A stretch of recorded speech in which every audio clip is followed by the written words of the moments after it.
Sometimes you just need a good mid-ranger to have your back. The 2017 update to the Galaxy J7 series is out, and it looks like a strong contender for the job. However, last year's model is still out and kicking. Is the new update really worth the bump in price? I'm Angie for GSM Arena, and this is our Galaxy J7 2017 review.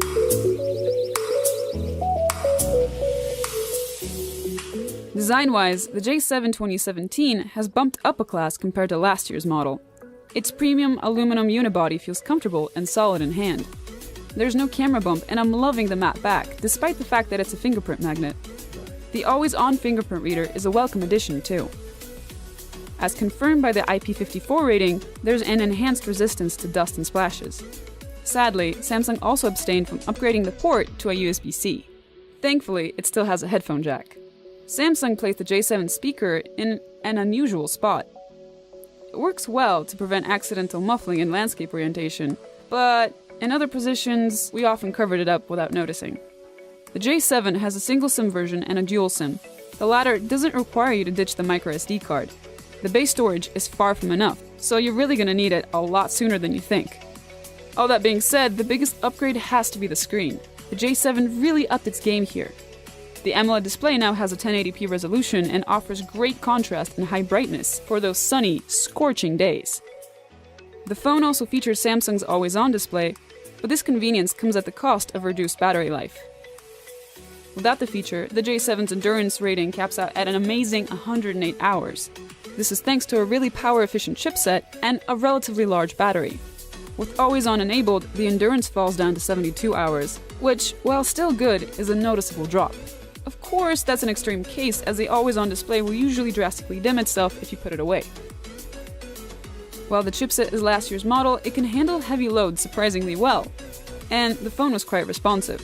That said, we're surprised that Samsung didn't provide the option to play games on lower resolutions. Although gaming engines have improved a lot and most games optimize graphics automatically, you might run the risk of a slowdown with more obscure, graphics-heavy titles. The J7 2017 features Nougat 7.1. The UI has been upgraded, and it clearly looks related to the S8. The icons have been updated, there's an online library of themes at your disposal, and of course, there's that awesome multitasking.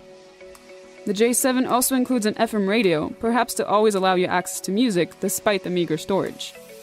For a mid-ranger, the J7 has a solid primary camera. It uses the same sensor as last year's, but it now sits behind a brighter f1.7 lens. It makes good shots for a mid-range device. There is enough detail and colors are accurate, if slightly toned down.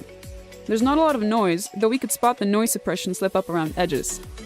The J7's dynamic range is nothing to write home about, and that tends to cause detail in the shadows now and then. HDR mode helps remedy the situation without going overboard and ruining the contrast of the shot. The selfie camera has a huge resolution bump from last year and it produces pretty good images. However, it lacks autofocus and has a relatively shallow depth of field, so you might need a few takes to get a sharp selfie. At this price point, we don't expect 4K, and the J7 makes good use of what it has. Its full HD videos have good colors and detail, and low noise. With its excellent battery life, great screen, and decent performance, this looks like a really good mid-ranger to take on the road. Just remember to buy some expandable storage or you're gonna run out of space really fast on this thing. But here's the big question. Is this year's model really worth the bump in price over last year's? Sure, if you really want that all-metal body, the fingerprint reader, and the improved screen. But otherwise, you'll just be better off saving the cash. To get a more in-depth idea of which of the two you prefer, check out our written reviews over at gsmarena.com.